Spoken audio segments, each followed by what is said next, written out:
어린이 주일, 그 다음 주가 어버이 주일, 또 그 다음 주가 청년 주일. 여러분의 가정에도 하나님의 크고 놀라운 은혜와 평강이 충만하기를 간절히 바랍니다. 요 근래 누군가로부터 위로를 받으셨거나 혹은 누군가를 위로하신 적이 있으십니까? 위로는 한마디로 말해서 그 마음이 담긴, 그 진심이 담긴 그 말 한마디가 때론 사람을 살리죠. 또 사람을 일으킵니다. 타인에게 또 상대방에게 큰 평안과 위로를 줍니다. 이런 경험은 여러분 다 한 번씩 위로를 받거나 또 위로를 해보신 경험이 있을 겁니다. 어떤 때는 위로하러 갔다가 오히려 위로를 받고 온 경우도 왕왕 있습니다. 위로자의 복이요, 또 위로를 받는 자의 또 은혜인 것입니다. 우리 하나님은 사랑의 하나님이요 자비의 하나님이십니다. 또한 고통과 고난 중에 있는 주님의 자녀들을 위로하시고 또 큰 은혜와 평강을 베푸시는 분이십니다. 사람이 주는 위로는 제한적이죠. 사람이 주는 그 위로는 한계가 있습니다. 마치 몸을 비겨나가는 봄 바람처럼 살짝 왔다가 그냥 스쳐 지나가는 경우가 왕왕 있습니다. 그러나 그리스도 예수 안에서 하나님으로부터 오는, 하나님으로부터 나오는 그 성령의 위로는 때로는 우리가 말로 잘 표현을 못하겠으나 설명을 할 수 없지만 고요한 그런 내면의 그런 평안 그리고 기쁨을 선물합니다. 이것이 예수님을 마음에 모시고 살아가는 주님의 자녀만이 누릴 수 있는, 경험할 수 있는 권리이죠. 오늘 우리가 함께 본 이 본문의 4절에서 3절에서 7절까지 사이에 이 위로라는 말, 이 단어가, 위로라는 그 단어가 무려 10번이나 반복이 되고 있습니다. 사도 바울은 이방인에게 참 죽음을 각오하는 그 복음을 전하다가 예수 그리스도의 그 십자가, 그 생명의 십자가 사역을 하면서 수많은 그야말로 눈물과 고난을 겪었습니다. 고린도후서 11장 23절에서 27절에 이렇게 말하죠. 내가 수고를 넘치도록 하고 옥에 갇히기도 더 많이 하고 매도 수없이 맞고 여러 번 죽을 뻔하였으니 유대인에게 40에 하나 감한 매를 5번 맞았으며 3번 태장으로 맞고 1번 돌로 맞고 3번 파선하고 일주야를 깊은 바다에 지냈으며 여러 번 여행하면서 강의 위험, 강도의 위험, 동족의 위험, 이방의 위험, 신의 위험, 광야의 위험, 바다의 위험, 거짓 형제 중의 위험을 당하고 또 수고하고 애쓰고 여러 번 자지 못하고 줄이고 목마르고 여러 번 굶고 춥고 헐벗었노라. 사도 바울의 이 고난은 그야말로 아마 이 고난의 결정판이 아닐까. 십자가 사역을 감당하면서 수많은 고난을 겪은 이 사도 바울이 오늘 이 고린도 후서를 쓰면서 성도들에게 위로의 편지를 쓰고 있습니다. 이 위로의 성령님을 주님께서는 우리 믿는 성도들에게 이렇게 보내시죠. 그리고 그 눈물을 닦아주시고 주님의 그 피 묻은 세마포로 그동안의 그 수고를 치하하시고 내면의 하늘의 평안과 그 구원의 기쁨을 우리에게 주십니다. 오늘 이 본문에도 주님께서는 너에게 평안과 은혜를 주기를 원하노라 소리에 말씀하십니다. 우리가 보니 위로는 이 헬라어의 원형이 파라클레시스라는 이 단어를 씁니다. 파라클레시스는 이 문자적으로 해석하면은 곁에서 부른다. 누군가 곁에서 부름.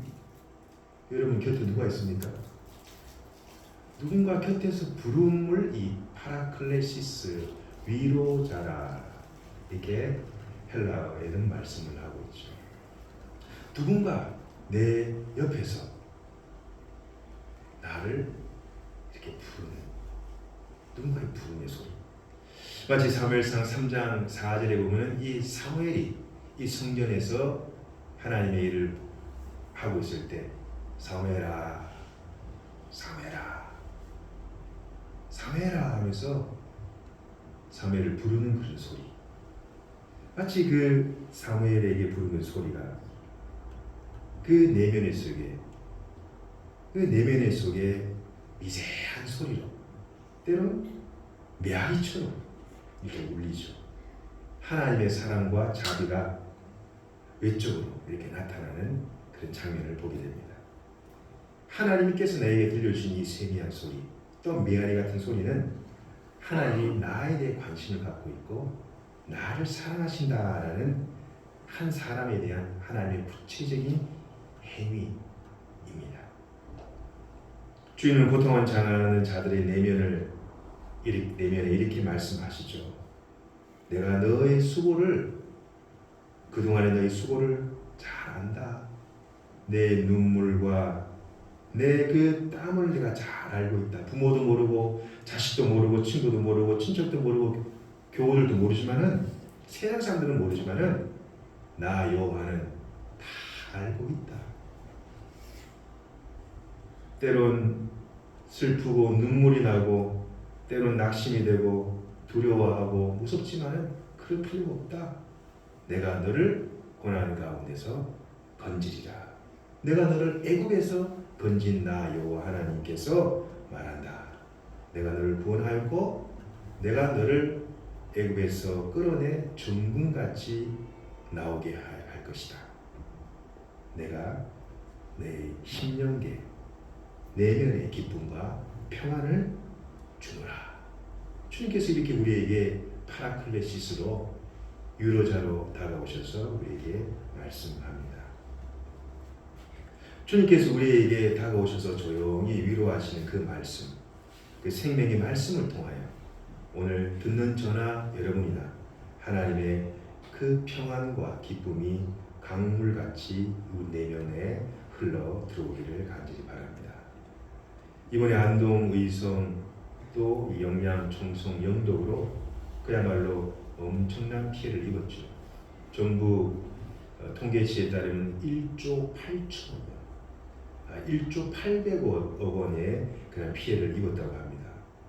물질적인 피해는 이 정도였지만 그 정신적인 피해는 그야말로 환산할 수가 없을 것입니다. 그런데 이래 보면 교회도 새로 짓고 사택도 새로 보수하고 재건하는 것도 이슈 중에 이슈지만 더 큰 이슈는 뭐냐면은 수십 년간 그 조그마한 그 마을에서 태어나서 어릴 적부터 교회를 섬기며 헌신하고 봉사했던 그 교우들의 그 사업장과 그 피해가 엄청 나더라라는 것이죠. 교우들의 피해는 곧 교회의 피해이죠. 한정된 예산으로 그 수천 가구 되는 그 가구들을 온전히 국가에서 다 보상해 주는 것도 현실적으로 너무 힘들고, 그래서 그분들이 이제 밑바닥에서부터 새롭게 일궈야 한다고 생각하니 그야말로 눈앞이 캄캄할 지경입니다. 본문에 오늘 우리가 8절에 보면 이런 말씀을 합니다. 8절에 보면 함께 합독하도록 하겠습니다. 시작. 형제들아, 우리가 아시아에서 당한 환난을 너희가 모르기를 원하지 아니하노니 힘에 겹도록 심한 고통을 당하여 살 소망까지 끊어지고, 살 소망까지 끊어졌다.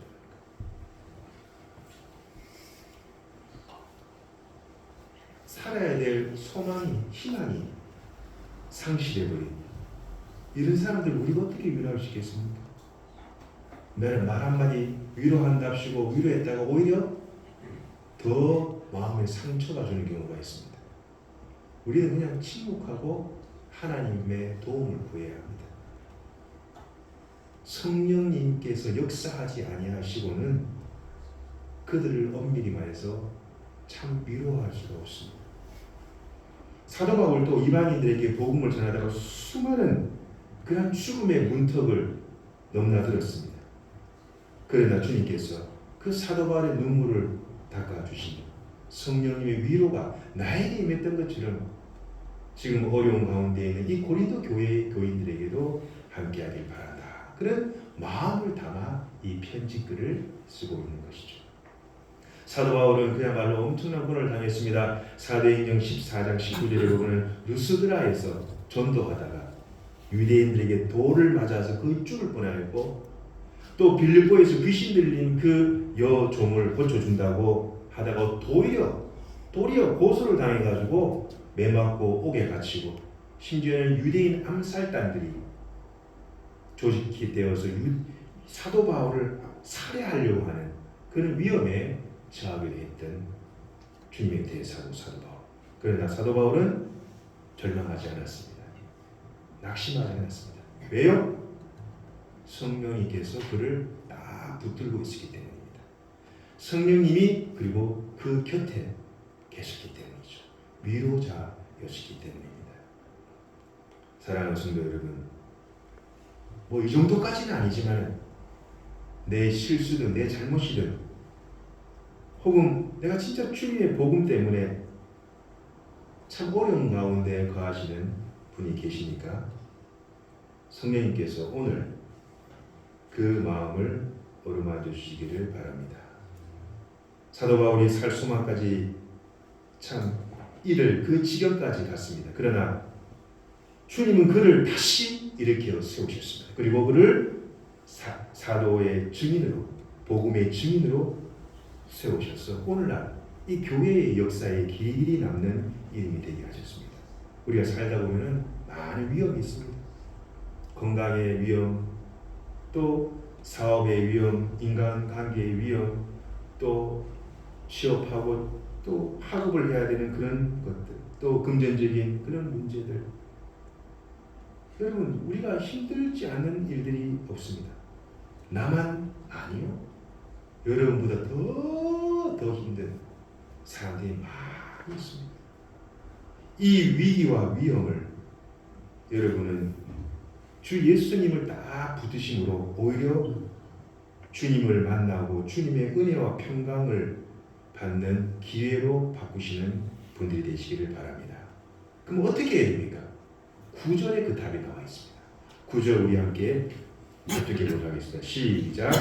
우리는 우리 자신이 사형 선고를 받은 줄을 알았으니 이는 우리로 자기를 의지하지 말고 오직 죽은 자를 다시 살리시는 하나님만 의지하게 하심이라. 답이 어떻다고요? 자신을 의지하지 말고 죽은 자를 다시 살리신 하나님만을 의지하게 하십니다. 답이 여기 나와 있어요.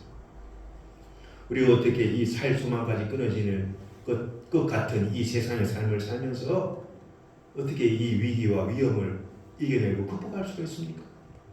답은 고린도후서 1장 9절의 마지막에 하나님만 의지하게 하려 함이니라. 하나님만 의지하도록 하기 위해서 죽은 자를 다시 살리신 하나님만을, 누구만을요? 하나님만을 의지하도록 하기 위해서 하나님께서는 그 고난 가운데서도 사도 바울 곁에서 위로자로 함께 계셨다라는 것입니다. 여러분, 하나님만을 의지하시기 바랍니다. 돈 의지하지 마세요. 명예, 그도 의지하지 마시기 바랍니다. 권력, 지위, 이거 양다리 걸치는 것도 곤란합니다. 오른쪽은 하나님, 왼쪽은 세상. 이렇게 양다리를 걸치고 교회를 들어가시는 분들도 간혹 계십니다. 우리 교회는 없습니다. 길이요 진리요 생명 되신 예수 그리스도만이 우리의 유일한 소망이요 희망인 줄을 믿습니다. 왜 살아야 됩니까? 내가 왜 밥을 먹고, 왜 내가 직장에서 일을 하고, 왜 내가 자녀를 낳고, 내가 결혼하고, 왜 살아야 됩니까? 그냥 살다가 그냥 한 줌의 흙이 되기 위해서 이 땅에 주님께서 우리를 애굽에서 건져내신 게 아니에요. 하나님께서는 우리를 왜 주님의 자녀로 백성으로 삼아 주셨느냐? 우리에게 종국적으로 이 하나님의 나라를 주셨느냐? 바로 하나님만을 의지하며 살라는 하나님의 대명령인 것입니다. 이것이 믿음입니다. 믿음이 사람을 살립니다. 이런 믿음이 주님의 위로를 얻게 하는 것입니다. 사람을 의지하지 마세요. 사람들이 도와줄 것 같지요? 그렇지 않습니다. 그냥 마음을 비우고 하나님 앞에 매일매일 낙타무릎이 되시고 주님께서 여러분께 주신 그 눈물병에 여러분의 눈물을 가득 담으셔야 됩니다. 여러분 눈물병에 하나님 앞에 갔을 때 하나님이 이렇게 볼 거예요. 눈물병 마른 사람이 있어요. 아니 눈물이 마른 사람이 있어요. 없어. 눈물병에 눈물이 없어요. 드라이한 사람이 있어요. 그런 하나님 앞에 늘 겸손한 마음으로 주님 앞에 예수님 앞에 눈물을 흘리며 자기의 머리카락을 풀어 예수님의 발을 닦은 그 죄 많은 여인처럼 하나님 앞에 눈물로 기도하시고 주님의 그 나를 향하신 그 주님의 뜻이 무엇인지를 늘 찾고 구하는 것, 이것이 기도입니다. 기도하면 소망이 생깁니다. 기도하면은 길이 보입니다. 기도하면은 주님의 이름으로 기도하면은 고난을 이겨낼 수 있습니다. 세상 풍파를 능히 헤쳐나갈 수 있는 능력을 우리에게 주십니다. 그리스도의 은혜와 평강이라는 하나님의 위로가 결국 우리 내면 가운데 자리 잡게 되는 것입니다. 말씀을 매질합니다. 하나님은 위로하시는 하나님이십니다. 고난당한 자, 환난 중에 있는 자, 어려움에 있는 자들을 도우십니다. 그 위로는 아래에서부터 오지 않습니다. 그 위로는 위로부터, 하늘로부터 임합니다. 소망하기는 주님의 위로가 위에서부터 아래로, 위에서부터 나에게로, 위에서부터 우리에게로, 위에서부터 지금 고난당한 자들에게로 임하여 오히려 고난이 내게 유익이라는 사도 바울의 고백처럼 그 고난을 통하여 하나님을 인격적으로 1대1로 깊이 만나고 하나님께서 나에게 향하신 그 뜻을 분별하고 하나님 앞에 감사하고 하나님 앞에 기쁨으로 영광을 올려드리는 우리 귀한 믿음의 성도님들이 다 되시기를 간절히 바랍니다. 주님 말씀하십니다. 내가 너의 참 위로자다. 기도하시겠습니다.